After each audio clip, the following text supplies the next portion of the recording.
Commission would come to order.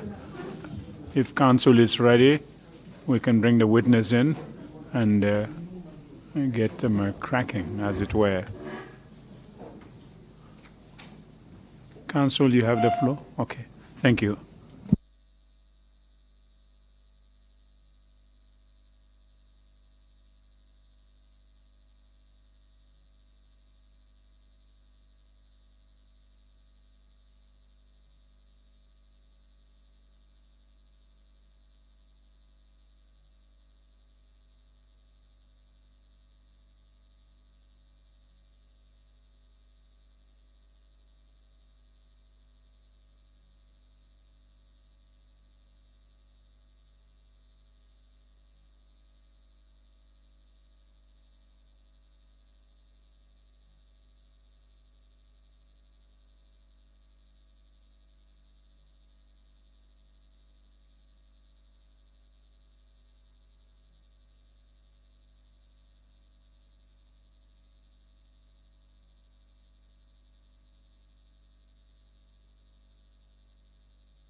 Thank you very much, General. I hope you had a good lunch break, and we will proceed, or we'll continue with our proceedings this afternoon. Counsel, you have the floor. Thank you. Thank you very much, Mr. Chairman. Mr. Witness, I hope you have had a good lunch. Certainly, lead counsel, a lot better than the water chew that is available at our barracks. Thank you. That's very good to know. That's very good to know. So, Mr. Witness, before the lunch break, you were telling us about the conversation between Yahya Jammeh and Abdou Diouf. And you indicated that President Abdou Diouf assured you that Senegal would not intervene in what was an internal Gambian matter. Do you recall that? Yes, certainly. That was the best news so far that we had. And then it reassured us. And then it was very, very, very well received then. You used the word, the best, or the phrase, the best news. Is that indicative of the fact that this was perhaps the last piece of information that cemented the action that was taken by the junior officers? No, certainly not. If I can recall, during the night of Friday, heading to Saturday, the commander of the U.S. naval ship was also received at the State House. And then I think his message essentially was that there was some pressures from his Washington headquarters to see how he can negotiate a return of President Jawara, and then for us to pursue a means of accommodating him back to Banjul. Can you explain who was present during those discussions? I think, if I can remember well, Lieutenant Yahya Jammeh was present, Edward was present. I am not sure whether Sana was there, but myself was there, and then Captain Samsudin Sar. Who spoke on behalf of the junta? Well, this was a group discussion. I think we listened to him, And then there was various inputs from all of us who are present, because at that time, I wouldn't say there was like no firm order of decision making. So it was a forum. Among the things we said was, yes, of course, it is an option that we are open to, and we could negotiate. But I think his message was then that, Jawara to come back, and take over, institute his PPP regime, which was not acceptable then. Was not acceptable to who? I think those present, we offered to accommodate him back with some sort of arrangement that would be determined through a dialogue or some sort of diplomatic negotiation. The presidency was off the table, correct, from what you have said? Well, certainly at that point, it was not completely off, but it was not something option that was very distinct. How do you call it? Very, very distinct. What word do I use? An option that was sellable at that point. I need clarity on this point. Were you at this point open to Jawara coming back to become president of this country? I wouldn't say yes, I wouldn't say no, but there were some channels of communication that if at that point there was some active diplomacy, I think it could have resulted in a different outcome. But ultimately, the discussion didn't go well because of some threats that we received from the commander. At one point, during the discussion, he stood up and said, if he wants, he can excuse my language, he can fucking put a stop to this nonsense. And how did you respond to that? Well, I think we told him firmly that was outside, the diplomatic protocols that exist between civilized nations, and then his presence in the country was based on a military agreement we had with the United States, and excludes him or anybody of his caliber from, intervening, into the domestic affairs of other sovereign state. Was there an outright denial on the part of those who were on your side for Jawara to return? Outright denial? No, certainly not. What we finally concluded was that he can fall back to his ship, and then in the morning we'll sit over it, we'll sleep over it at night, and in the morning we'll sit, and then we'll designate an officer who will go to the Marine unit and use the radio communication to continue the dialogue. I want to draw your attention to your statement. Do you have a copy with you? I do. Could you take it out, please?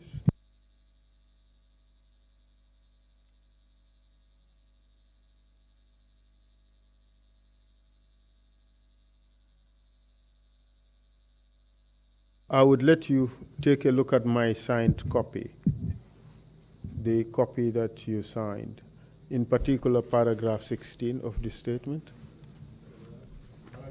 16, 16, yes. Use the signed copy, if yours is not a signed version.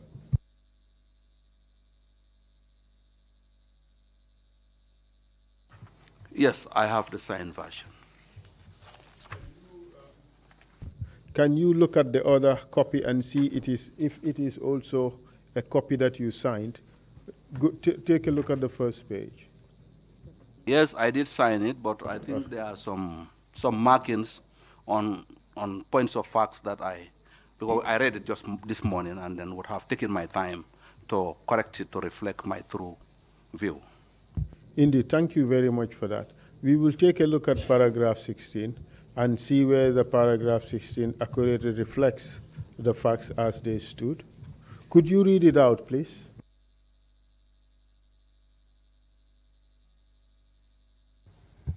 I said in the recorded, because I didn't write, the statement was taken by your this thing, but what they wrote here was, the following day... Sorry to interrupt you, Counsel, if you don't mind, if you can just tell the witness to read slowly for the benefit of the interpreters. They don't have a copy of the document in front of them. Thank you. Sorry for that interruption. Please read it slowly. Thank you. It says, the following day being the 23rd day of July, the commander of the American ship, whom I cannot recall, was called, and there was communication between the council members and former President Sadauri Jawara. This was in the presence of myself, Major Malingjai, Lieutenant Yai Jame, Edward Singate, Second Lieutenant Sana Sabali, Second Lieutenant Sadibu Hydra. Then Edward was designated to go to the Marine unit to communicate to Sadauda as he wanted to come back as president with his cabinet, but the council said he can only be an elder statesman, which never went well with Sadauda, and discussions ended without agreement. Does that represent the facts? I think what I stated was that the following day, Saturday, we sat in what was described as a set outside the main building of State House. And then these were the people who were present. And then we agreed that Edward Singade should proceed to the Marine unit and have a radio communication with Sadauda, and this was the content of what he was to negotiate and the position of the council. And the position of the council was that Sadauda can no longer come back to Gambia as president, but it was open to him to come back as elder statesman. That's correct. Okay. What else happened after that? I think the communication took place, and then the feedback came around 2 or so. And then when we knew that, there was no possibility of, reaching an agreement, a common acceptable agreement, then I think that was the end of our rapprochement with the American ship and the Gambian crew.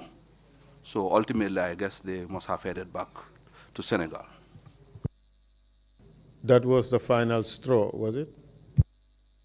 Well, as far as I know, that was the final I had of that bit.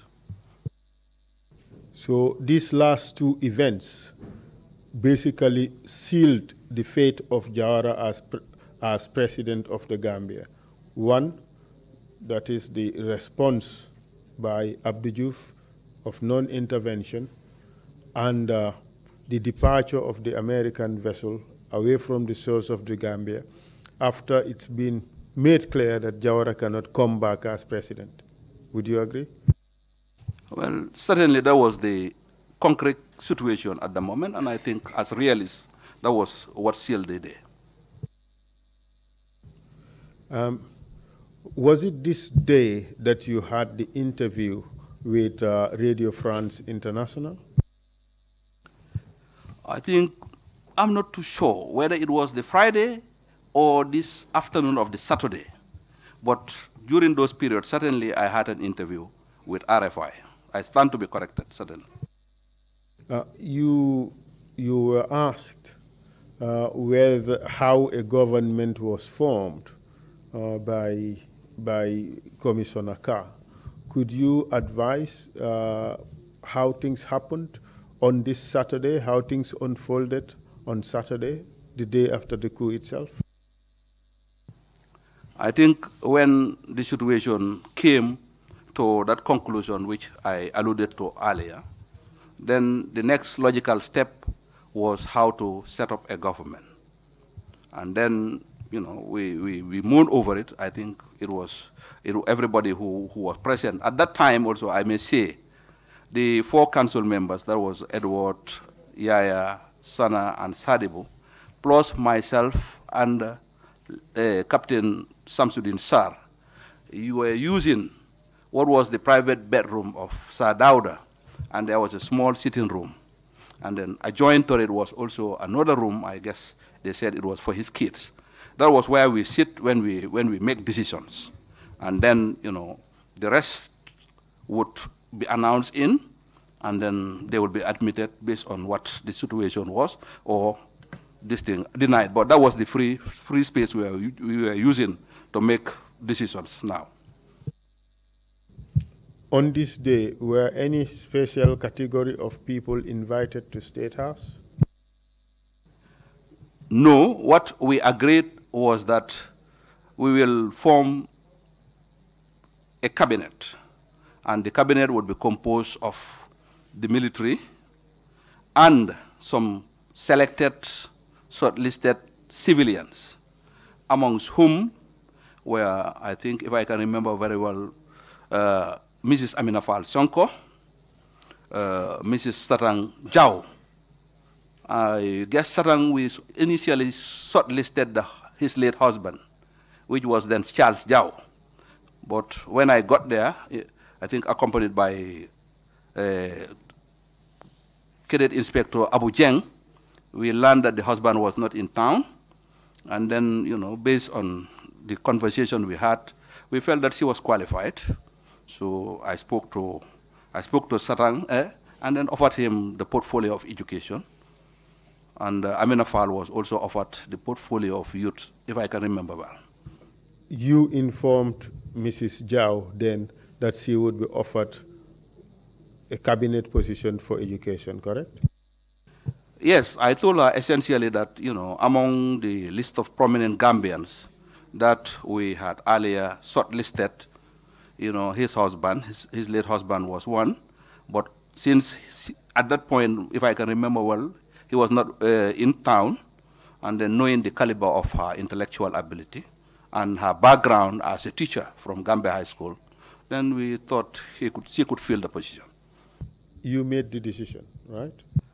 Well, ultimately with the input of the council members, as I said earlier on, but the final conversation to get him on board was done by me.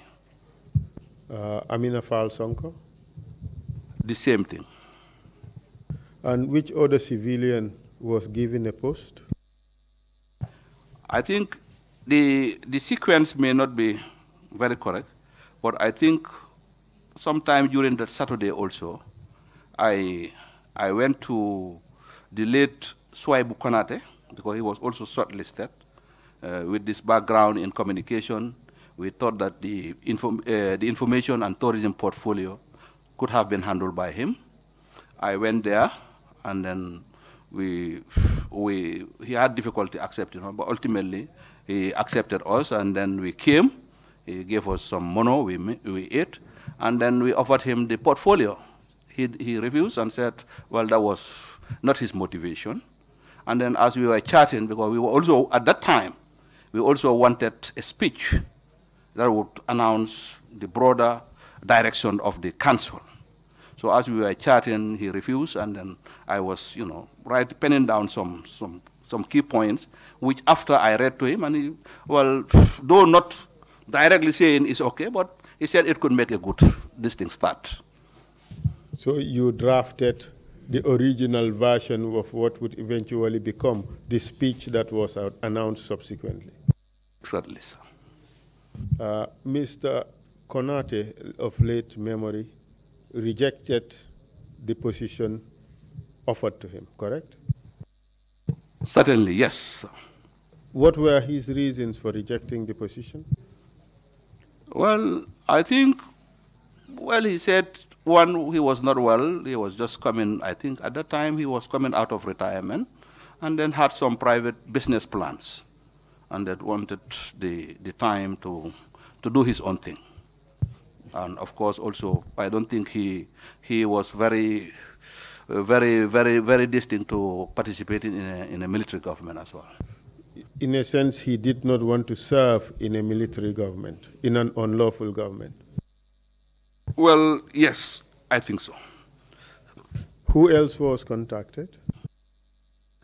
I think on that Saturday, for the position of the Justice Minister, we also shortlisted the present Vice President, Usainu Dabo, and then I went to his house.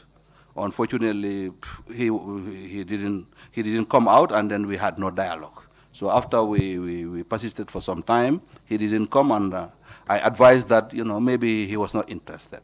And therefore, I proceeded to the residence of Honorable Fafambai. He refused to see you? Yes, that's correct. And did you see Mr. Fafambai? Yes, certainly I did. I saw Fafambai in his house, and then after introducing our mission to him, I think what he told me was then that, at that point, he had some cash because he was representing a client, either the Standard Chartered Bank or some other client, but he had some cash in his possession, which because of the events of Friday, he was unable to deposit to the bank. And then second, he was also on very advanced preparation to go for some visit to the United Kingdom. But in principle, he accepted, but asked us to delay announcing his cabinet appointment until he returns. When we accepted his wish, I also offered that, on the Monday, I would send some soldiers for the conveyance of those cash, and I think it was later done, and then that was it. Who made the decision to approach Mr. Mbai? Well, as I said, broadly, it was the council. But when I was given some sort of a leverage with options, as I said, in this situation, you had one choice, primary and secondary. Like we do in the military, you always have a primary position and a fallback position. You had discretion. Well, at that time, I would say yes, I had some sort of a leverage on the outcome of my contacts with these people. You were given the opportunity to decide ultimately who gets the position. No. I was given the decision to approach people and offer them. Okay, if I get a yes and approval, then I would convey to the council, and then, when we sit, the final decision would have been done then. Was any other civilian offered a position? Yes, certainly. We looked at the political spectrum in the country, and then since we wanted some very broad participation, we also listed two members of the then PDOIS, who is Honorable Khalifa Sallah and Sam Sarr. Were they informed of their selection for appointment? Yes, certainly. I went to their residence in Churchestown. This was around midnight. And then I first spoke to Khalifa Sallah. The position I marked was the Minister of Health and Social Welfare. And then, though he didn't definitely say yes, he was coming on board, but then there was like, okay, let me sleep over it and then get back to you tomorrow. So as I went out of his house, I went to Mr. Sam Sarr, whom we have shortlisted for the position of Minister of Agriculture. The same conversation. When I came out of the house of Mr. Sarr, Khalifa was coming out also, and then we met, in the corridors there, and then I left them to talk, and then I went. Did you get a response on that day from Sam Sarr? No, with them, I think they were asking who else was going to be in the cabinet. In principle, to be fair to them, they were not very keen to participate in a military government. But I thought this is my own impression, with our insistence and our conversation, they were not also, they didn't reject it outright. So we gave them the time to think and then report or come to State House the following day, and then tell us their position. Did they eventually tell you their position? Well, if I can remember, by the time they ultimately came to State House, which was Monday, the deadline for them to report was Monday, latest by 12. So by that time, they didn't come until after 2, going to 3, we have already finalized on the decision on who will be in the cabinet. And then I think they were received and then told that, well, the offer was no longer on the table. So it was not some outright rejection of the position by them? This is my own understanding of the then situation, but certainly maybe it was a nice way of saying, well, no. That's the sense you have, that they were going to say no, right? Not really, because when we gave them that period, I was anticipating that they will ultimately come. But when they failed the deadline, which I said was 12 o'clock, then we took it that, well, it was a no. Ultimately, they surfaced, but then, as I said, the offer was no longer on the table. So, apart from assisting in setting up the cabinet, you told us that you made a draft of what ultimately became the speech that was read out. Can you tell us the process of the speech writing? Well, I think the main points were to state that the Gambia under the new regime will respect and honor all our international obligations under the rule-based international system with our bilaterals. We will also, we will also, be open to strengthening our bilateral relationship. And then at that time, what we thought was that Africa, West Africa, was going to, our foreign policy was going to be based on the mutual respect between states, and that Africa, the sub-region, and the Islamic Ummah, and the wider civilized world in concentric circles will be our approach. Who else participated in writing the speech? As I said, this was also, we were receiving inputs. I think when we sat and then we were taking jottings on that, Samsar was present, and then knowing his his writing powers at that time, he also gave an input. Who else? Well, when we finally drafted the speech, I think it was... Who else? Well, no, I can't recall present.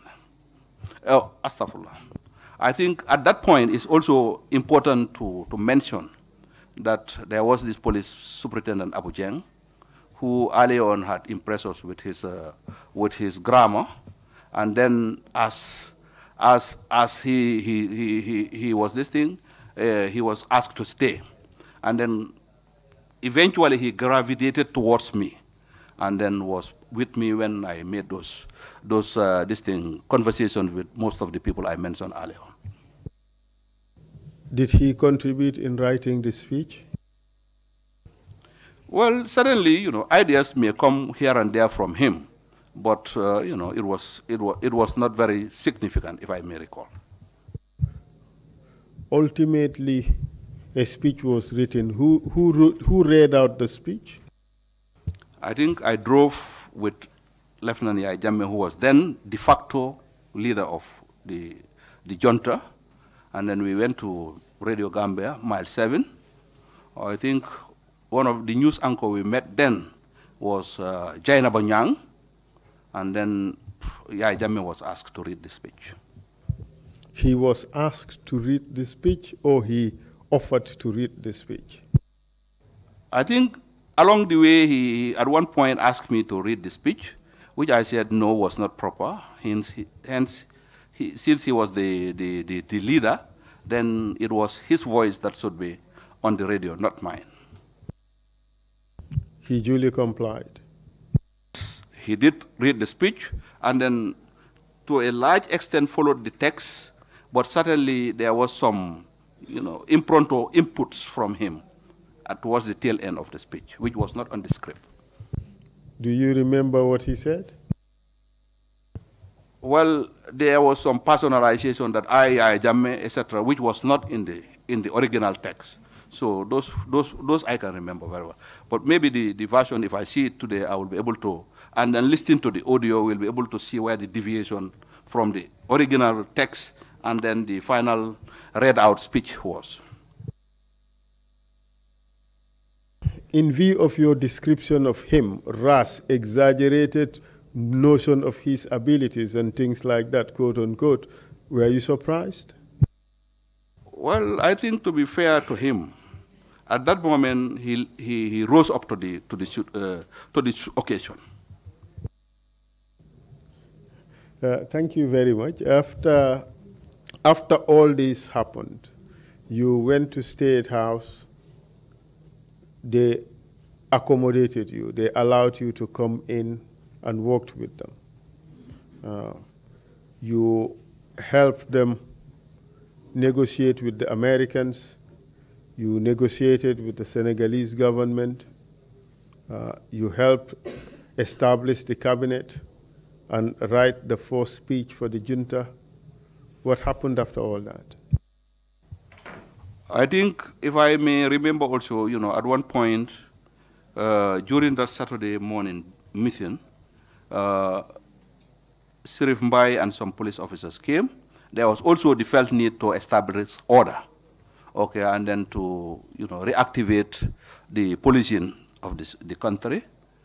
And I think also there was also the need to set back the essential social services back on. And then one of the tasks was that Sirif Mbai was at one point designated to go back and then handle the police. Major Malingjai was tasked to liaise with the doctors. He was a medical doctor, and make sure that the hospitals were up and running. And then, I think the curfew, which was earlier imposed, was gradually also decided that we will relax it to allow people to start a modicum of normalcy in their daily lives. When you first arrived at State House, you were holding discussions on setting up a council. At what stage did they settle the point of the number and composition of the council? I think after that break, the idea of getting back to that 11-man council was discarded, with the belief and the agreement that the cabinet would now be the central organ of decision making, and it was going to be composed as has been explained. So ultimately, in a military junta, you will also have the core, and then attached to the core is the cabinet. So, but by and large, the understanding was that anybody who was in that cabinet would have a fair chance to make an input in the running of the affairs of the country. Council, just a quick interruption, my apologies. Before we leave that point behind, which of the Samsars contributed to the speech writing? I think I'm referring to Captain Samsudin Sar. Thank you for that clarification. Thank you. You said earlier that you proposed the nomenclature, quote unquote, Armed Forces Provisional Ruling Council, which presupposes that there existed a council. How was the membership of this council settled?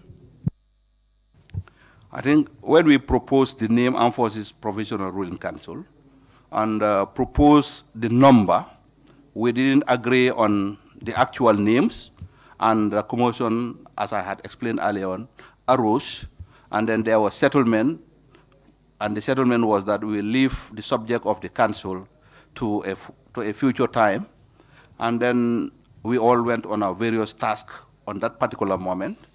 Then later on, I learned that Edward went to one of the radio stations. Of course, this was not discussed, and then actually stated in one of those radio stations, I think it was George Christensen's radio station, that the council would be composed of himself, Lieutenant Edward Singate, Lieutenant Yaya Jammeh, Lieutenant Sana Sabali, and Lieutenant Sadibu Haidara.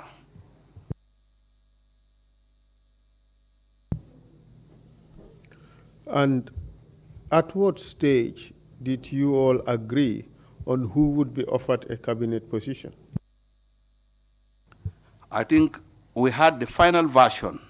I must also state here that, we, on Sunday night, and then in our drive to have broad participation, when we sat to finally agree on the names that were announced, then Edward wanted the finance or the foreign affairs portfolio, which we said he was not suited for. And then we said, since the country was relatively doing good at that moment financially, we should also cop in the former holder of the portfolio, which was Honorable, Bakari Bunjar Dabo, and then communicate the same to him to come and join and resume his duties. I also, sometimes, whilst we were getting people on, walked to the Ministry of Foreign Affairs, where I met the then two permanent secretaries, Bolong Sonko and then Njogu Serba. I invited them to come to the State House, so that our ideas was to get a technocrat, a permanent secretary caliber, who knew the intricacies of our foreign relationship, to be elevated to the position of foreign minister. They ultimately came, and then we settled in for Bolong Sonko. Whose idea was it to bring Bakari Dabo on board? I think, well, I said, based on the narrative I gave, that, the business of finance is critical to the smooth running of any government. And since we are departing from the civilian order of government, I think we should have been very careful at that time to make sure that we do not hurt our international financial partners, key among which was the IMF and the World Bank. So continuity in the person of Bakari Dabo was the most rational thing that we argued would do. That is on condition that he accepted to come. Did you also propose to get somebody, a technocrat from Foreign Affairs, to become Foreign Minister? Yes, I stated that earlier on. I said I went to the Ministry of Foreign Affairs, where I met Bolong Sonko and Jogu Serba, and then invited them to the State House. They came, and then when we saw them, I don't think we had an interview with them, but ultimately we settled for Bolong Sonko. Then also we are conscious of the fact that, the cabinet should be nationally representative, at least as far as possible. Whose idea was that? I said, as I was very central in this was one of the conscious things that inform my arguments. In view of what you have just said, you were very central in this. You would agree with me, therefore, that you made significant contributions in getting the AFPRC to get its act together in setting up a new government. That's my perspective. Of course, this was a fluid social interaction, and then other observers would have a different view. But certainly, to the best of my knowledge and my belief, that was what I did. Let's not leave it to conjecture. Let's break it down and agree on what you helped establish. You helped write the speech, correct? That's correct. You helped to identify the civilians who would be in the cabinet, correct? That's correct, with advice and input from the rest. You personally informed them about the offer, correct? That's correct. You conveyed their responses, either agree or not agree, to the junta, correct? That's correct. Not only did you participate in writing the speech, but you drove together with Yaya Jammeh to Radio Gambia for him to read the speech, correct? That's correct.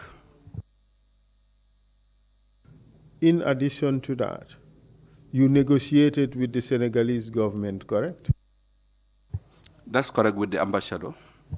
You participated also in negotiations with the American captain of the vessel, U.S. vessel that was in Banjul, as at the time the coup started, correct? That's correct. And all these were necessary steps to get the AFPRC to establish its position at that point, correct? Yeah, I think it was necessary because, as I stated earlier on, there was a vacuum. And then objective reality dictates that, there should be some order instituted. That answers my question. So what happened to you afterwards? I think, well, ultimately the cabinet was announced on Monday, I think in the evening or so.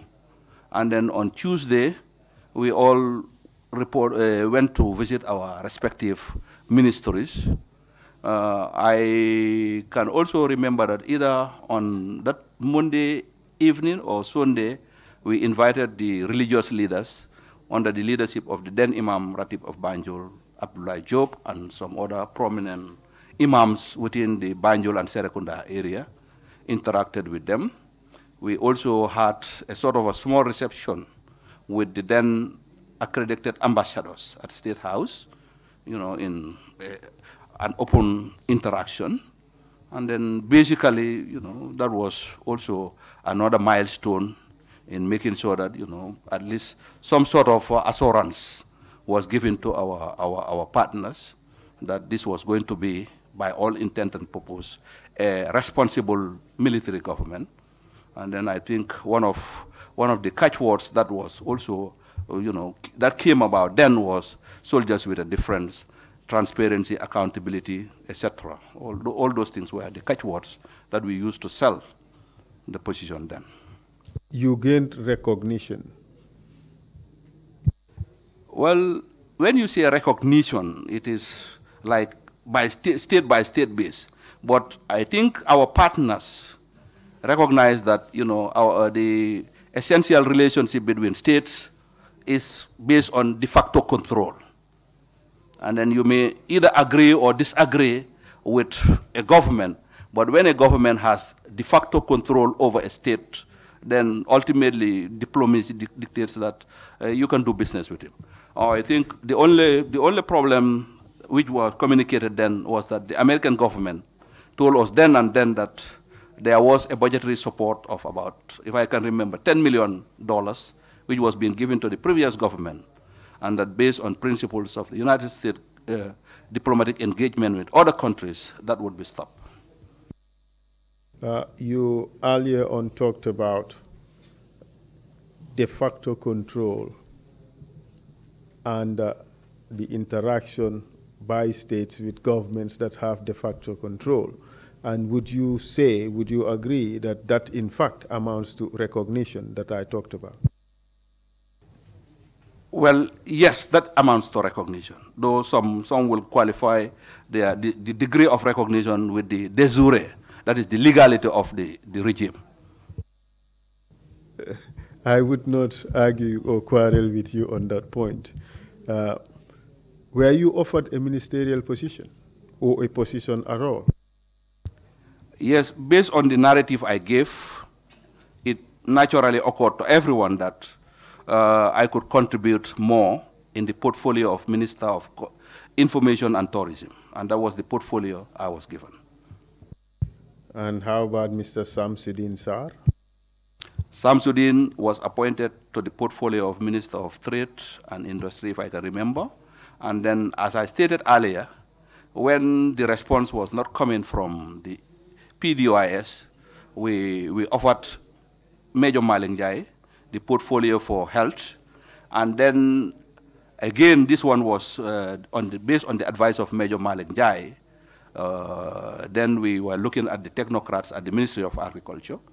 And then the name Musa Mbenga came up. And then the recommendation we had then was that he was a well-educated agriculturist. And then among the directors, then he was posted at, I think, Sapo or so. So which showed that he was a hands-on person, and then that actually convinced us to give him the portfolio for the Ministry of Agriculture. Throughout this segment of your testimony, you're saying we, us. You played a central role. I just wanted to hammer this point home. I think, naturally, this was a group decision. Some individuals may contribute more than others, but basically the ownership is not individual. That's not what I believe. I believe a group endeavor, the credit or the blame should go to all those who were there. Now we have gone up to the afternoon of Monday when the two DOI members failed to show up at the appointed time. The cabinet has now been set. Tell us what happened after that. As I stated, the new government was announced over Radio Gambia at the 6 o'clock news of Radio Gambia then. And then Tuesday, I stated when we met, we were all asked to go and visit our respective ministries and then familiarize ourselves with the principal staffs, the permanent secretaries and others. And then probably from then on, the expectation was that from then on, your primary duty position would be the ministry that you were assigned to. What happened after that? Well, I went to my own assigned ministry. The permanent secretary was one Mr. Mane, and then we had a short briefing with the principal staffs, and then I later left, went back to the State House, and that is where we used to sit, as I said, in that upper chambers. And then when we had nothing serious to worry about, well, we'll engage in chit-chat or sleep or rest, because at that time, from Friday to that point, it was very intense. The things were happening. The situation was fluid. You had no fixed time of rest or whatever. And on that Tuesday,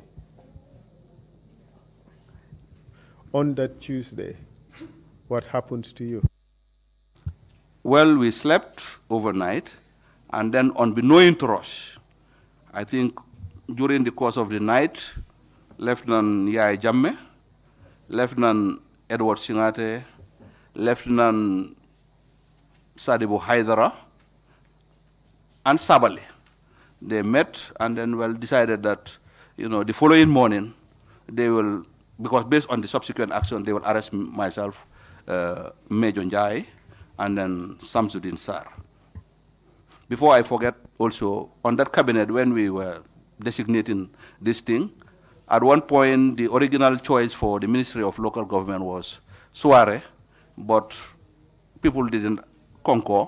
So when we fill up all the position, on the recommendation of Sana Sabali, Yankuba Toure was co-opted in and given a ministerial position, and later I was told he was also co-opted into the junta.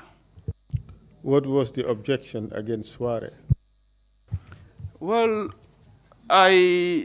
memories have faded, but I think it was the general consensus that, by his demeanor and by his character, he was not fit for that position at that moment. Who was the information or that position conveyed to him? No, it was not. He was not present when the decision was made, but, he was shortlisted early on, but when we rejected him, we fell in Yankuba, and that was it. Nothing was communicated, at least as far as I know, to him. So the next day, there was a plan to have you arrested. Tell us how things unfolded. In the morning when we woke up at around 9 or so, then early on in the night, there was this concern that some officers at Yundum Barracks were being held in the cells, and then some of them who were reporting there then were in the dark and were not happy. So we agreed that the following morning we will go there and then try to ensure them that, ultimately when everything settles down, everybody will be given a responsibility. So that was what we slept with. So, how about their release? well, at that point, the idea was to go there and engage them. And then the reassurance would have, I think, naturally involve releasing them. That was my own take. And what happened? Well, when we finally started the convoy, we said, let's economize on the vehicles. And then I was advised, we agreed that I will join Sana Sabali in his vehicle, together with Major Njai. Then Sam Sar will join Edward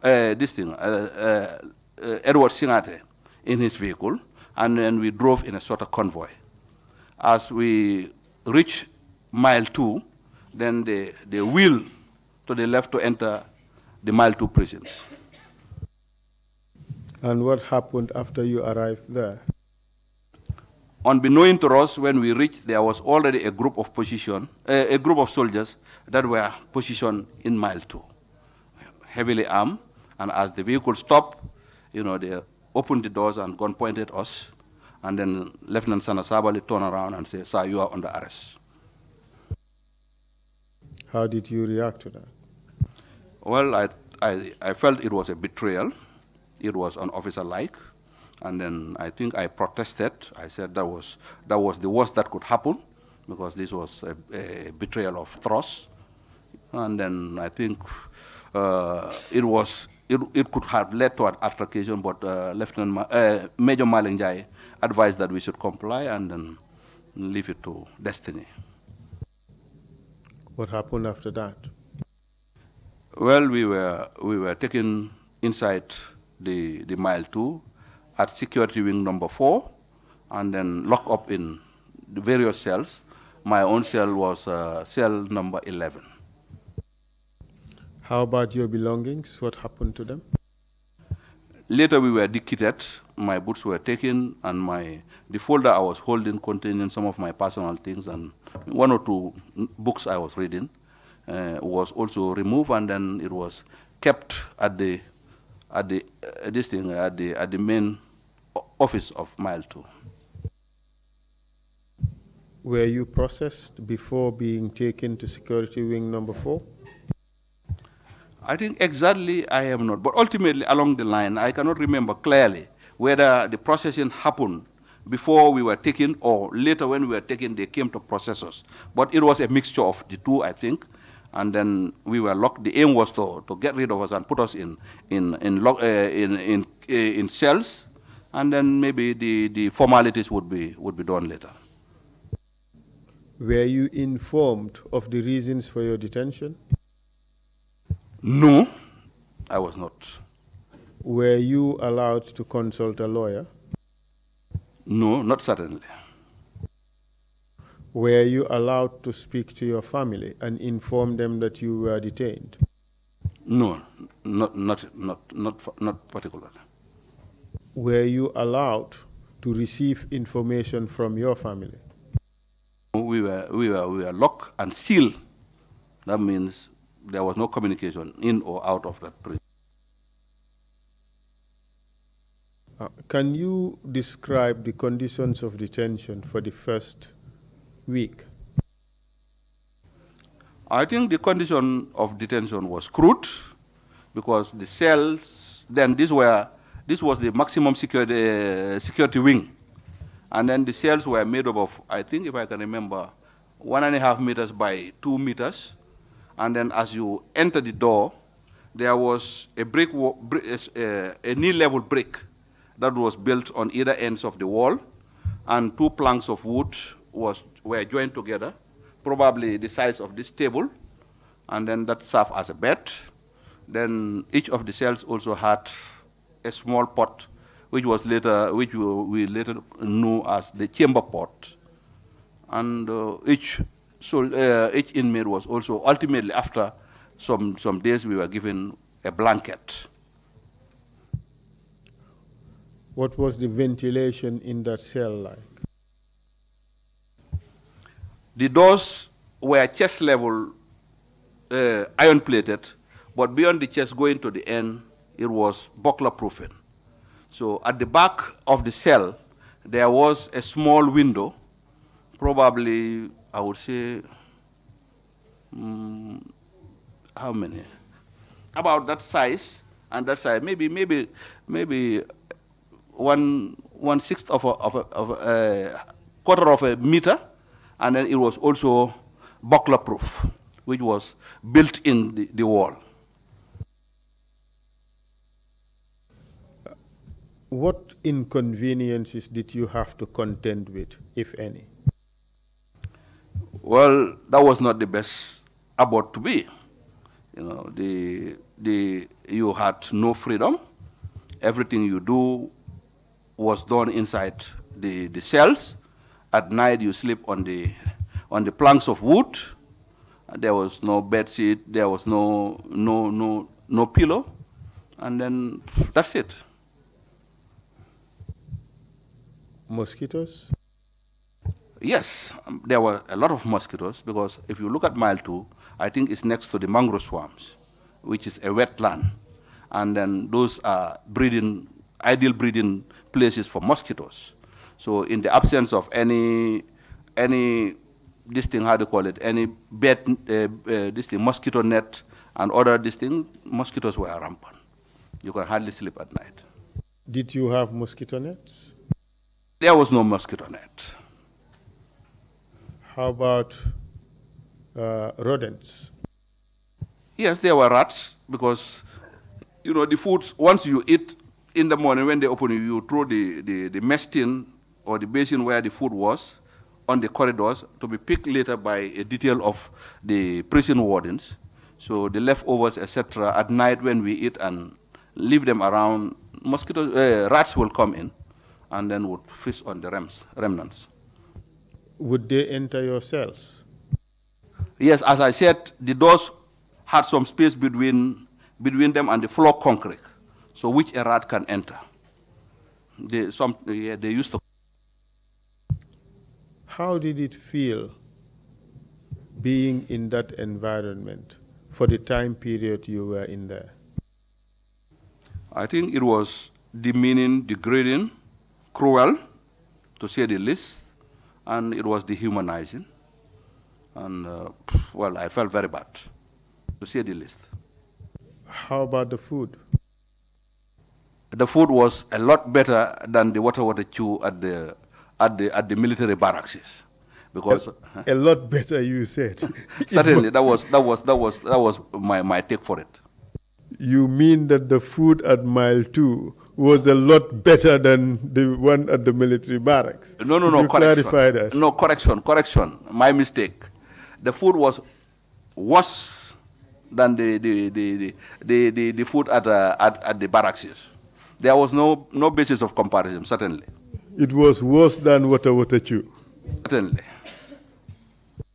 Can you tell us what you would eat in the morning, what you would eat in the afternoon for lunch, and what you would eat in the evening for supper?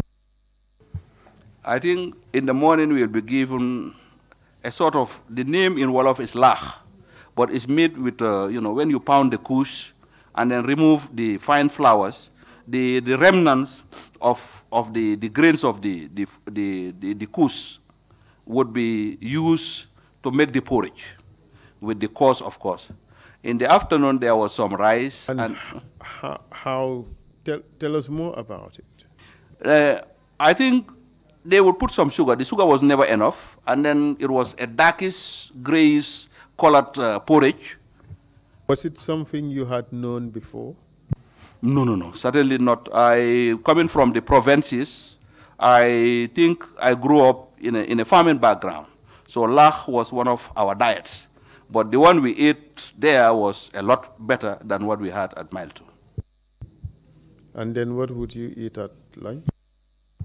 At lunch, we'll have a chew, sort of, or if it is a benachin, it looks like the proportion of the rice to the oil was barely visible. So you will, if it is this thing fish, they give you. If you divide the kobo, the bunga, into 5 portions, you will have one of that. And then if it is something else, if it is meat, you will have at least a small portion, in addition to the rice.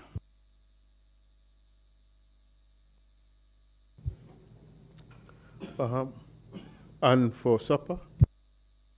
For the night, we have what is called chere. The chere, as I said, was also a mixture of the coarse that comes from the kus and the fine flour. And then they used to use this, what is called, is it a starch sort of, coming from the baobab tree. That the green leaves of the baobab tree was what they used to bind them together. Those who know the process of preparing chere will know that what we call lalo in local language is an essential ingredient in the preparation of chere. So they were using the lalo gui for that. And was it good enough? No, it was the worst of the three that I have described.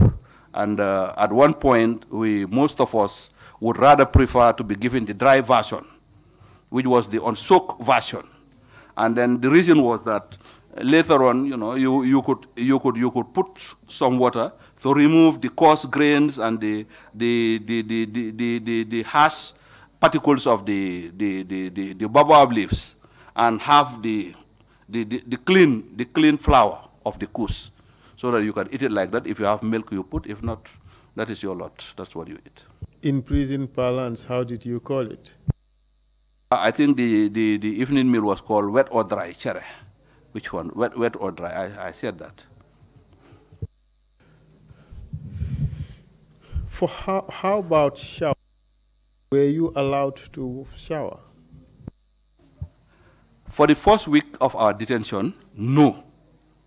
By the second week, then gradually the conditions started to be relaxed a bit.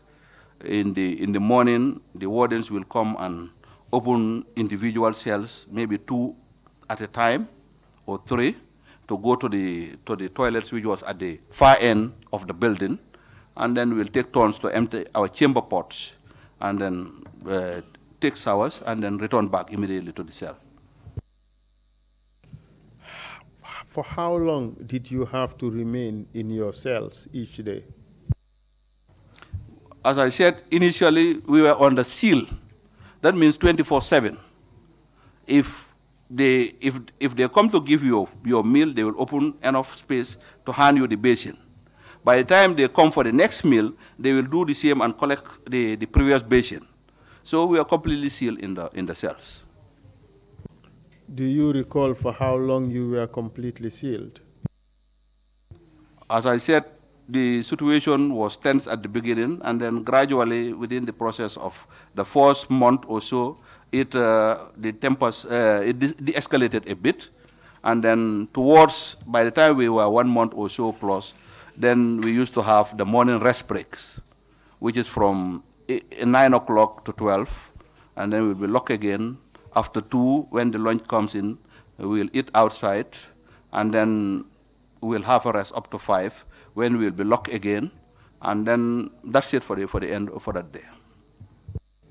Did you remain in security wing number 4 throughout the period of your detention?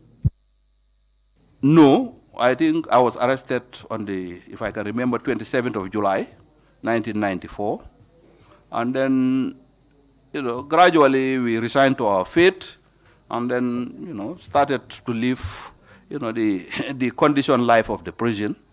I was there we were living together. We started to interact in the mornings. Early in the morning, we wake up, do our prayers, and then recite, some versions of the Quran. Yasin was a popular surah we recited daily, both in the morning, afternoon, and in the evening. And then we started to converse across the corridors. Those who were in the same area would talk. And then that was it. So basically, we try to make the best of the situation at the moment. Do you recall the night of September 6th, 1994? Yes, very well. On the night of September 6th, it was a normal day during the day, but by 1 or going to 2, we had strange visitors. And then I was already asleep, but we had commotion, the doors clank, You know, one distinct phenomenon of the prison is that, you know, when it is locked, there is complete silence if there is no internal conversation. And by the time we had the final visit, the wardens were also doing an 8-hour shift. So in the morning they will change, by 2, 3 they will change, and then by 12 they will change for the night shift. So on that particular day, after everything was done, around 1 o'clock, we had visitors led by Lieutenant Edward Singate, Lieutenant Sana Sabali. I think at that time they promoted themselves to captains, and then Yankuba Ture, Peter Singate, and some other escorts of the other soldiers. Was it 1 in the afternoon or 1 in the early morning, a.m.? This was 1 a.m. Can you tell us what happened when they arrived there? I think as they were entering the prison corridor from the gate, the noise was overwhelming. I heard Edward Singate shouting, "Where is Captain Mamat Cham? Where is Captain Mamat Cham?" And then they came to my cell door. And Tusaidi, who was one of the senior officers, was having the keys. He was ordered to open my cells. That was done, and then as soon as the door opened, they bounced on me and then got hold of my hands and then handcuffed me to the back. What else did they do? As soon as they disabled me, Edward started, you know, hitting me with the butt of his AK-47, and then he was assisted also by some other soldiers, kicking and dragging me from where my cell was towards the main entrance. Do you recall which soldiers participated in hitting you and dragging you? I think prominent among them, memories are fading now, but there was this Jallo, a private soldier whom I had known earlier. He was a driver. But apart from Yaya Jammeh, I forgot Sadibu Hydra was also, the entire membership of the junta was also there, with their drivers, their securities, etc. And they hit you with a rifle butt, AK-47. Did they kicked you? Did they do anything else to you? They kicked me, dragged me. You know, I was already handcuffed from the back. So they grabbed me by my shoulders and dragged me across the concrete to the outside the cell. And then ultimately there was another security wing, which we call security wing number 1, which was about 20 meters or so away from security wing number 4. They took me to the courtyard of that wing, and then again, Edward hitting me with his gun, and then, you know, torturing, if I may use the word. He fired some shots in the air, and then ultimately he shoved his gun into my mouth. He hit me on the nose, and my nose started to bleed, and then he shoved his gun into my mouth. And then this AK-47 had what he called the safety catch. So he was like flicking it up, down, up, down. The safety catch is once applied on safe mode, you cannot fire. But once you release the safe mode, if your finger unscrupulously touches the trigger, then it fires. So it was a very dangerous moment, a very territorial moment, together with some taunts and some insults, which I couldn't understand why. So ultimately, this process, I think, carried on for the better part of 20 to 30 minutes. Then until at one point, Lieutenant Sana Sabali maybe took sympathy, if I may say so, and said, "Things, you better stop that. Stop it. It's enough." And that was when I was dragged into one of the cells at security wing number 1, cell number 8, the last cell if you enter. And then I was shoved in. The handcuff was released, and I was shoved in, and then the doors were locked, and then they went. You said Singate shoved the mouth of the rifle into your mouth and was playing with the safety catch. Would that amount to Russian roulette, pretty much? Well, it was worse than Russian roulette, because if I may remember also, Singate was at that point very intoxicated. I can sense the alcohol. So anything could have gone wrong at that moment, and then that was going to be the end of me. How did you feel with each release of the safety catch whilst the gun was in your mouth, the barrel of the gun was in your mouth? I think, this AK-47, they fired very rapid. It has two moods. There is the semi-automatic and then the automatic. So as he was flicking the safety catch, it naturally goes to the end, which is the automatic. So if by mistake his finger would have touched that trigger, I would have been dead in some seconds. Maybe a volley of 20, 30 rounds would have been, pumped into my head, and that was going to be the end of me. How did you feel at the time? I felt humiliated. To say the least, that was the worst I expected from Edward, because if I can recollect earlier on, during my appointment as the adjutant, in one of our recruitments, it was my duty with some officers to recruit. We usually make announcements, and then we recruit young Gambians interested to join the army. What we used to do is we'll form a ring, and then we will move from one end to the other, verify the person when he presents himself, look at his qualification papers, check whether he was fit for our own military service, and then we will, once we shortlist you from that crowd, you go into the center, and there are other officers who will take your details. Edward and his brother happened to come in one of those recruitments, but I think they came late, so they were outside the ring.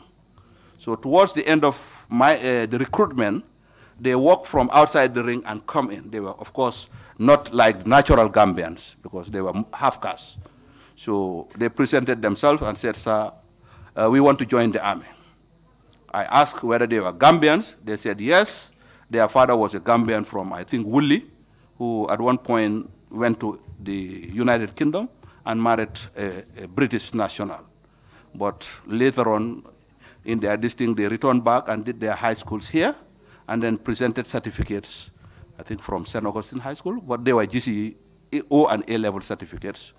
And based on that and the selection criteria, I think, and since they were Gambians, we coopted them in. So to me, personally, I don't see any reason why Edwards, would change his approach to me. And then, as I have narrated earlier on also, when we went to the State House, me and Jatta, based on what he told me, I thought then this was an officer who, despite the fact that there was difference in rank, but still have some respect for me as an officer.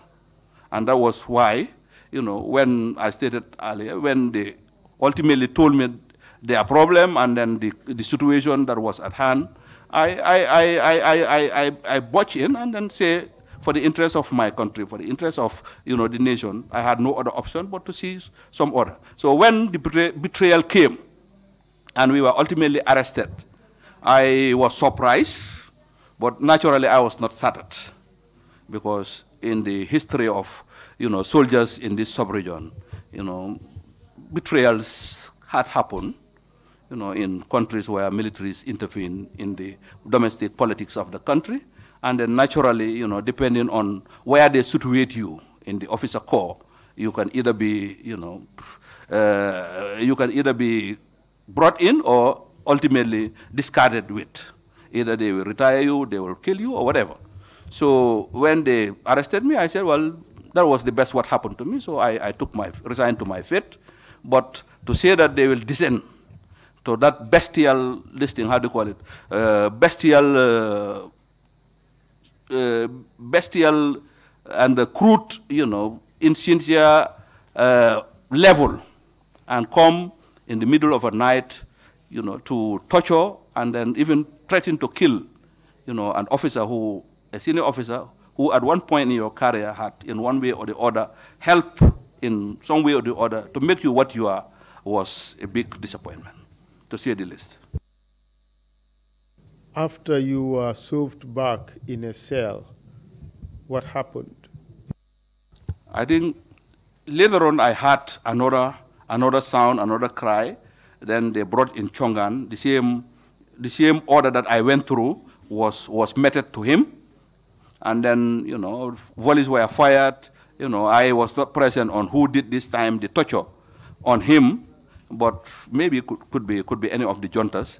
And then after the same grueling, he was stuffed in a cell which was 3 or 4 cells apart from my own. And then the same thing was repeated for Warrant Officer Class 1 Babukar Jeng, if I can remember, who was called RSM Jeng. What was the condition of RSM Jeng as at this time? His physical condition? Early on, I think he was involved in an accident.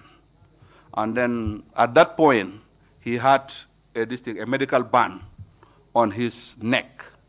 I thought, if I can remember very well, after the car accident, he was taken to the UK or whatever, and then according to my information, there was some metal screwed back to get back his neck. So he was in hospital. Him, and then I think Captain Johnson, Kendeka Gay, then the 4th officer, the 3rd officer rather was some Lieutenant Jaju from Katong who died on that particular accident. So as at this time, he was not in the best physical condition, you would agree? That's correct, sir. What did they do to him? I think the same torture that was meted out to me and then to AIG Chongan was meted out to him. And then finally he was soft in the last cell number 1 of that 8 cells in security wing number 1. Did they also fire a volley of shots this time? Yes, they did fire a volley of shots, and then it was the same. It was a pre-planned, rehearsed, probably, operation. And then the same thing was done to each of us. And then after him, they left. Finally, the wardens locked the main entrance, and then that was the end of the night's operation. You said you were injured on your nose. Were you bleeding? Yes, I was bleeding very seriously, because if you look at the nose, there is a hard cartilage in between the 2 holes. So by the time he hit me with the butt here, one of the cartilage dented to this side, to my right side, and then there was blood oozing. He also hit me without thinking, indiscriminately, and then some of the butts was on my head, my body, everywhere. So I had some bleedings. Do you know whether any one of them was stained by the blood from you? Yes, I think Edward was doing my own torture, so naturally my blood would be stained on his hands. Did you by any chance hear what he did with that? No, certainly not at that moment, because we were isolated and locked. Do you know what was the purpose of the gunshots? Well, we were extracted from the wider group, which was the officers and senior officers who were detained in security wing number 4 rather. So I think the purpose of the gunshots was to send a psychological message of intimidation, to tell them that yes, this was a mock execution exercise. So if you are not privy to what was happening, your own thinking would have been that they have already killed these officers, and then without information flowing back, because the place was sealed, I think it would have been a very terrible, psychological situation or impression that the other group had. Did you later find out whether that was in fact the case? Yes, I think after September 6th, later on by November 11, another group of some NCOs and private soldiers were brought in following the abortive November 11 coup. And then we were all still on the seal, because that was the most serious part of the prisons. And then later on, when Sana Sabale was ultimately arrested, I forgot the date, So he was brought to security wing number 1. And then that was the time we were released, those of us who were still there, and taken back to security wing number 4. Then we naturally debrief one another, and that was when ultimately, you know, we had chance to discuss with some of them and what they've gone through after the September 6th events. Did they tell you what they went through? Well, I think some of them took it very badly, to the extent that, you know, some had lost their balance. And what do you mean by that, lost their balance? Well, you know, when an individual is subjected to some psychological torture or physical torture, depending on your resistance capacity, you could lose your psychological and mental sanity. Did anyone lost his sanity? Did anyone lose his sanity, excuse me? Yeah, I think later on we are told that following our torture, Captain Sam Sudin Sar, you know, was behaving in a very strange manner. I think it was the impression of the people around that, you know, he had some sort of been mentally drilled by the event.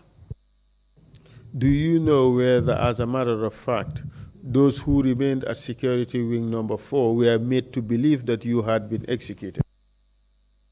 Yes, I think that was the impression. You know, I think in police or military work, you know, there is what is called this psychology of dividing prisoners and putting them away from others, so that, you know, if we are together, you remove one from the group and isolate him, and then question him. Then you can always use that trick to come back to the other and say, you know, this guy has said this, you better own up or say something. So that was maybe why they've done what they have done to us. The testimony we have received here is that they did that to make the other group believe that your set, the 3 of you, were executed and that they were coming back for them. What do you say to that? I think yes, that was the purpose of doing the torture, and not returning us back to where we were, but isolating us. That should have been the psychological purpose of it. You said Sana Sabali was ultimately arrested.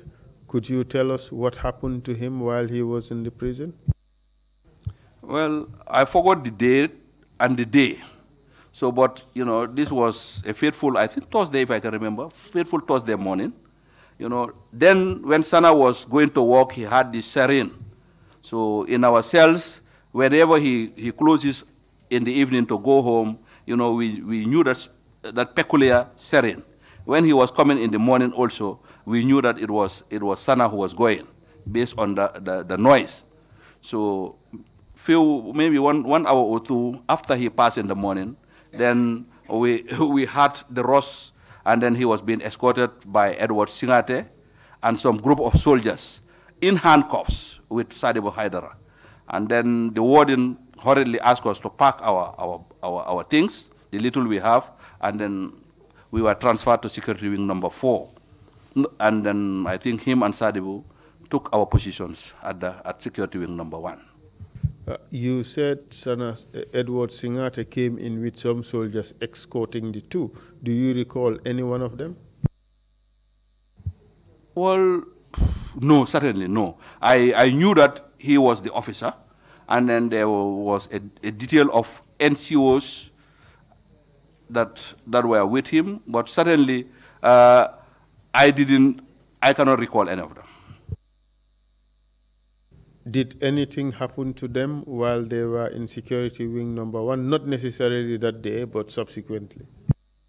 I think subsequently they were detained, and from where they were, whenever they wanted to extract information from them, they will isolate. They will bring them one at a time to another security wing number 5, which was behind where we were living. And then sometimes from the noise of what you hear, you know, it seems they were being subjected to some degree of cohesion and beating. You could loudly hear their screams, etc. So I assume that was what was being done to them. You mean they were being tortured? Yes, certainly. Do you know what implements or equipment was used in that torture? No, in all honesty, because my own cell in security wing number 4 was towards what we will call the northeast. It is an L-shaped cell, and I was on the length, the longer part of the L. So the road was on the shorter distance of the L. So those whose cells were there could stand on their beds and see what was happening. But from where I was inside the cell, I couldn't tell what instruments were used. Did you hear what happened to them, or what instruments were used to torture them? Well, later on, I think some of those who saw were saying that the people who were met in torture were using some electrical equipments and something like hammer, but certainly I didn't see it personally. Did you see any members of the group that took them from their cells to the place where they were tortured? No, in all honesty, no. Because whenever such operations were done, if it is during the day, they will lock us back into our cells.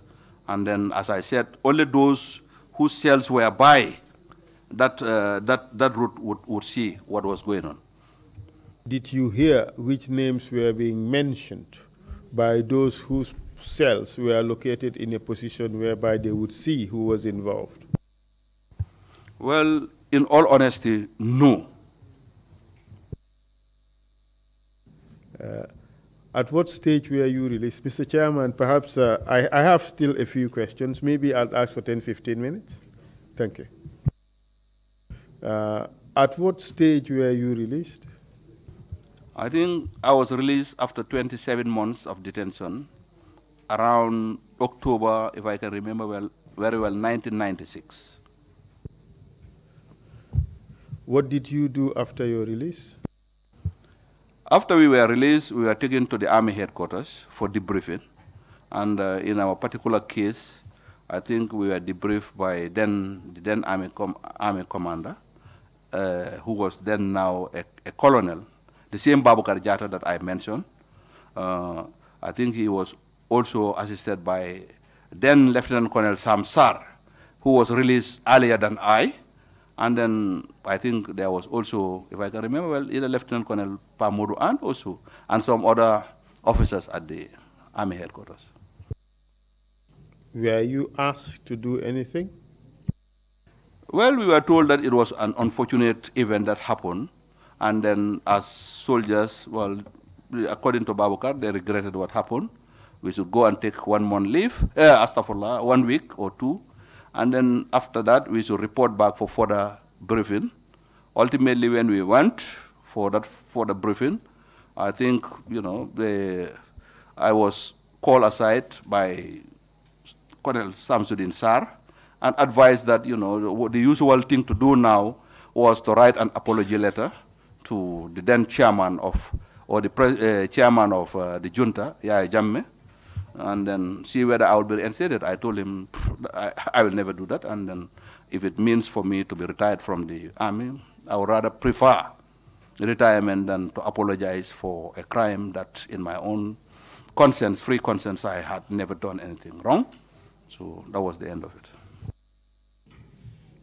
I take it from that answer that you did not write the letter. Certainly not. And you are not reinstated? Certainly not. I was never reinstated. I was ultimately retired as a captain, and then after some month or 2, I was paid my gratuity. And when I went back to civilian life, I used the money to buy a gele and invest in a small shop, and that was what I was doing to earn a living. Did you ultimately find employment? Yes, after some time, I was stated that, when I was released, ultimately I became, what I would call ostracized, if not spoken openly, but the norm in the country was that at least in government I will not have a job. So ultimately, in 1999, I bought a paper and saw an advertisement from the Gambia Ports Authority for the position of an assistant security manager, which I applied in, and after some time, I was called for an interview. After some time, I think somebody from the ports came to my house and dropped an appointment letter. And you worked with the ports, correct? Yes, I worked for the ports as assistant security manager. Then by December 1999, Colonel Babukar Jatta called and offered that they had these openings at UNOMSIL. This was a military observer mission in Sierra Leone, and then they wanted me back on secondment to the army to go on that national duty. Did you go? Yes, I went in, and I was reinstated for the purpose of that mission as a lieutenant colonel into the army. We spent the whole of 2000 in Sierra Leone. I think I was, because of my rank and my experience, I was made a team leader. I served in Lungi and at the Cockrills Barracks in Freetown. Did you happen to attend another peacekeeping mission? Yes, after that, again in 2004, precisely May, I was recalled back by the same Babukar Jatta to head our observer mission to UNMIL in Sierra Leone, in Liberia. And then I went there for the best part of 2004 and 2005, returned back by May 2005. Did you return to your job at the ports? Yes, I returned to my job at the ports, but then after that, I think 6 months into that, I was given a termination letter. And when I asked the then manager, who is, I think, Mr. Motlamin Jiba, or the senior team, I was told that the directives were coming from State House. Did you find any more employment in Gambia? No. Then my reaction was then that the port, according to my understanding, was supposed to be managed by a board of directors, if I am correct, that were independent people appointed, and they have their own terms and conditions of employment. And that certainly, in my own understanding, it shouldn't have been the right of anybody to terminate, somebody who had not done anything untowards. And certainly, if it was also to come, it must have been internal. I made that representation to the ombudsman. They made some findings, and ultimately wrote and said, they were told that the directives were coming from the office of the president, and that they had no powers to review or to investigate decisions made by the president. So I never had any other employment in the formal sector. How did you feel about the response? Well, I think it was not fair, in all honesty. And but the realities on the ground were such that it was happening. The Jammeh regime was a very hesitant, or what I would use regime, and most of the time the tool that they used was to sack and hire people at will to cause them to support or to refrain from any action that they perceive to be threatening to their government. In hindsight, did you regret the actions you took in putting together or strengthening or establishing that regime? Well, I would say, based on what I have explained here, at the material time, my conscience was that it was better to institute order, as I have said, for continuity and peace, and then not to allow the situation to descend into chaos and probably foreign intervention. So most of what I have done was done to make sure that peace and then continuity happen. And remember, if you look at the phrase we coined for this provisional ruling council, the idea ultimately was that after some time, if the constitution was found wanting, it would have been reviewed, and then normalcy would have been restored through a free and fair democratic election. So as far as I am concerned, based on what I have done within that few periods, I think was motivated by what, in my own understanding, was the national interest. And I don't think during that time there was anything that I have done or had occasion to be done that had hurt, apart from maybe helping to institute an illegal government. Yes, that is precisely the point, that in hindsight, seeing what this regime or Yahya Jammeh turned out to be, do you regret contributing to establishing his position? Certainly, if you weigh the outcome of the regime and the excesses that were committed towards the Gambian people, if I had any way of knowing the future consequences of that regime, I would not have helped to institute the regime in the country. Is that your way of saying that you regret having contributed to establishing Yahya Jammeh as leader in Gambia? Yes, certainly, if you would call it that, that was something I regret very well. Can you tell us how you came back to being general now in the army? Well, following the December 16 election, and then the outcome when a coalition government was elected, I think initially Yahya Jammeh accepted, and then later on he reneged on his pronouncement. And then I think the new government or the elected president was left in the limbo, with no protection. So those of us who had some military background and police training felt the need that, yes, this was a time to come back, and if there was any wrong, to atone for what we have done and help to reinstitute constitutional order. So we gathered back to his residence, where he was then in Budfoot, I think, the tough listing, and then quite a number of us, amongst which were President Colonel Turo Jaune, Major Mane, Lieutenant Yaya Damfa, and so many other officers, patriotic officers, and both serving, some of them were serving, and other police and security officers came together and provided a seal.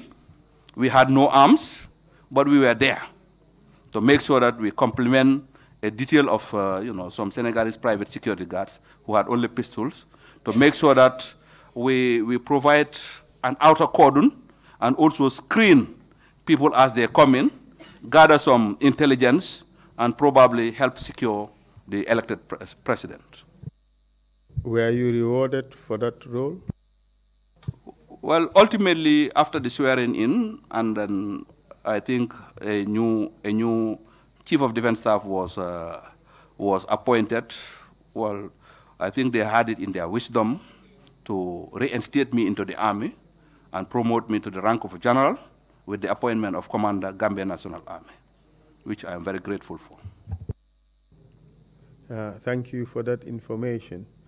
In between the time you came back from peacekeeping and the last election, were you ever arrested?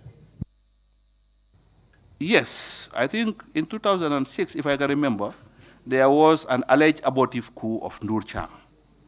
So in the immediate aftermath of the coup, there were a group of soldiers that then I was living in Kololi, where we call Johannesburg, So at night, this fateful day, they came, I cannot remember, but maybe a Tuesday or a Wednesday, surrounded my house and then arrested me.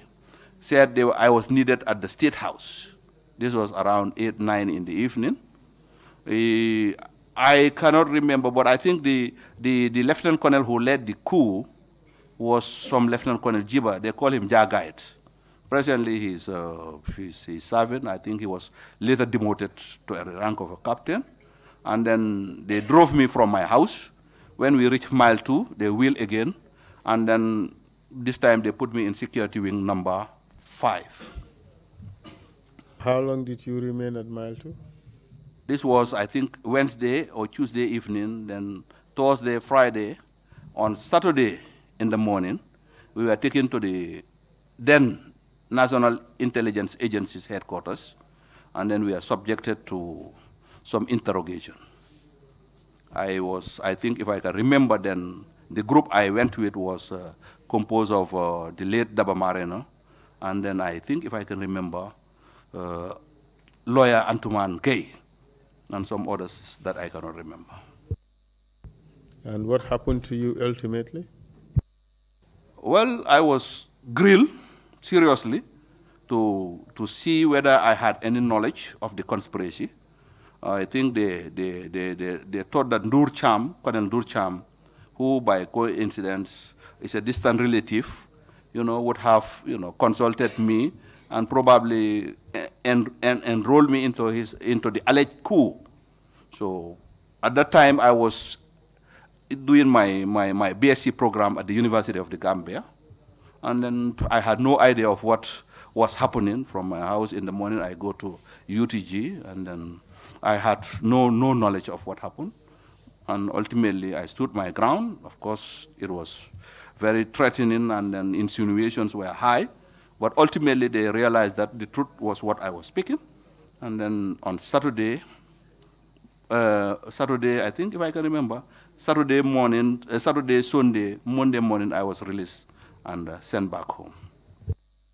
And in this position as general, do you work with somebody known as General Martin? Yes, there is General Raj Martin, who is at the Joint Services Headquarters. I think his appointment is the Inspector General of the Armed Forces. Yes, he's there. Did you see him amongst those who came to torture Sana Sabali? In all honesty, at that time, I didn't know Martin. I had no prior interaction with him. So the group that came to torture this thing, how do you call it, came to torture Sana Sabali, he may have been there, but certainly, in all honesty, between me and God, I cannot say that he was among them, because I didn't see it. Thank you for answering my questions. Let me give you the opportunity to say your views and concerns as a victim, and what you think can be done to take our country to the next level we want it to be. Make it as brief as possible, because the commissioners too may want to ask some questions. Thank you very much. Thank you for the opportunity. And as has been maintained in the line of my argument throughout, in my training and my conviction, inner conviction, I had always believed in justice. I had always maintained a very balanced approach to situations. I am pragmatic by nature, and that informed the choice of actions I have taken. Ultimately, I believe that, civilized people should live, in an orderly, civilized manner, which is fair and open. So, having said that background, I wish to use this opportunity to thank the TRRC for giving me this forum to explain to the Gambian people my role and contribution to the historical July 22nd events and its subsequent impact on the course of our social, political, and economic history. I sincerely want to tender my heartfelt apology to my fellow citizens if I have inadvertently hurt or occasioned the hurting of anyone through my remarks, directly or indirect actions, consciously or otherwise, to forgive me. I have likewise forgiven all those who have deliberately hurt me, harm, caused suffering to me and my family, physically, psychologically, economically, and otherwise, either deliberately or under duress or compulsion. By the same token, I wish to appeal to all Gambians to listen with open hearts and serene minds to what I know will be harrowing stories and testaments that will come out during the course of this TRRC sittings and hearings, which will bring some disturbing revelations of the various abuses, atrocities, etc., that were committed to innocent Gambians during the past 22 years of misrule under the AFPRC and then the APRC Jammeh regime to innocent citizens. That, no doubt, I believe, was against our cherished moral ideals and known national character as a kind-hearted and God-fearing people and nation. I urge that we exercise civilized restraint and forgiveness and never allow shallow emotions and sentiments to override our good conscience and civilized reasoning as we chart a new history and beginning for our dear motherland, which will be based on justice, democracy, and fair play. Thank you.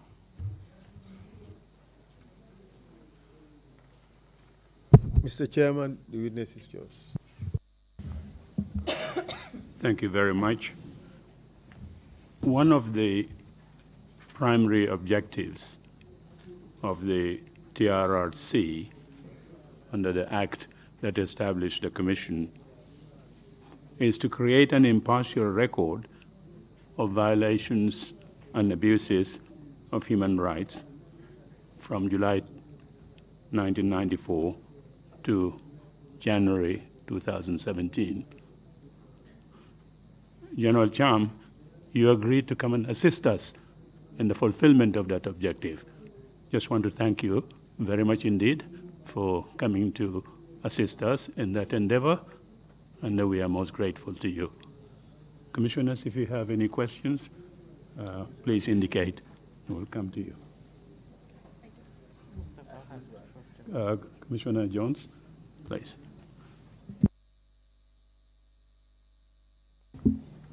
Commissioner Jones, General Cham. I wanted to ask a question regarding Lieutenant Yankubu Toure, because at the time of the coup, you did mention in your testimony that he was in Farafenni under the command of Salik. At what point did he become involved in the affairs of the council? Thank you. I think that was an oversight. I did mention in my testimony that we moved a group of officers and soldiers to come from Farafenni via Bara so that they would help to reinforce the then security in Banjul. Because of logistic constraints, they were unable to make the journey within the reasonable time. I think according to what I was told later, by the time they get to Bara, the ferry was not closing, there was no means of crossing them to Banjul. They had to use their initiatives, negotiated with those local Bara boat people, and then in small groups were ferried in those boats to Banjul. So ultimately, they reported to State House on the Saturday morning. Okay, at that time, the day was already called, and then when they reported, they met us sitting in that meeting under those tents in State House. So when Sam Jiba, who was the commander, reported, I think the other members of the council then said they were not needed here, and that maybe they would have been leaving a security vacuum in Farafenni, and that they should mobilize the group again and go back. At that point, Lieutenant Yankubu Toure came to where I was sitting and asked me whether I can intercede for him to stay, which I did. We ultimately agreed that him and Lieutenant Wilson Jatta should stay and help in mobilizing the security around the State House. So it was in those assignments that ultimately when we sat up, he will come to relay messages, convey gas, and then it was then through those ones that ultimately I didn't know his personal relationship with Yankubu Toure, but he finally got his appointment as a cabinet member and co-opted into the council. Thank you very much, Commissioner Carr. Commissioner Carr, General, you apologize for your role in the, you played it to institute the military to go. I just want to know if you have any suggestions in order to reform the army so that they will not hijack the will of the people ever again. I think now what we as the commanders of the Gambia Armed Forces are relaying and are helping to inculcate into the undercommands is that, the soldiers have no business in governance, and then we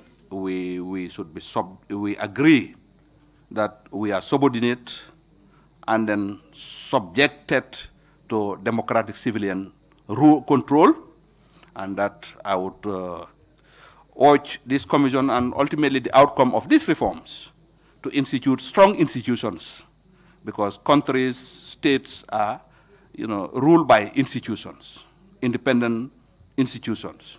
So in our little part in the Gambia Armed Forces, this is the message, this is the doctrine, this is the training we are impacting, and then by God's will, I think by all intent and purpose, it will be achieved. Thank you very much, Commissioner Kinte. Commissioner Kinte, General Cham, the role of the Nigerians during the coup d'etat, don't you think they have betrayed the trust of the former regime? Because, like, one, if they were trainers and advisors, it wasn't their business to command and control. But if all of them were lump sum given to them to handle, their inactiveness, which has been indicated, or their indifference of the situation to an extent that they thought it was a Gambian issue, had nullified the justification for them to represent Gambia in the command also. So that, to me, that was a betrayal of the trust on them. I'm not sure whether I would characterize their actions or inactions as a betrayal. As I said earlier on, I was not a privy to the memorandum or the note verbal or the agreement, the bilateral agreement that they signed with the then Jawara regime. And what was their mandate, what was their role, and in case of this situation that eventually developed, whether being foreigners, they had the right to intervene in what was essentially an internal affairs, Gambian affairs, albeit illegal. So I will not be able to categorically state that they've betrayed a mandate unless otherwise I have seen what was agreed upon and what their duties in that agreement was about. Why I said this, if they were supposed to command the Gambian army, there should not have been any point that they declined that role at any point, even though they will have to be courteous in how they go about it, but not decline. Well, in our military literature, there are different categories of appointment to command with limitations. If, for example, in international operations, a group or a detachment of, let's say, Gambian soldiers are attached to another foreign army, specific guidelines and rules are laid on how they can be employed. So that is why I don't want to categorically state here that they've betrayed, unless we dig into the agreement and look at the specifics of what their role, apart from being the visible commanders, was in terms of crisis. Then and only then can we answer your question. Thank you. Any further questions from the commissioners? If not, we would end our proceedings today. We come back here tomorrow morning at 10 o'clock. Again, General Cham, many, many thanks indeed. Thank you. Meeting is adjourned.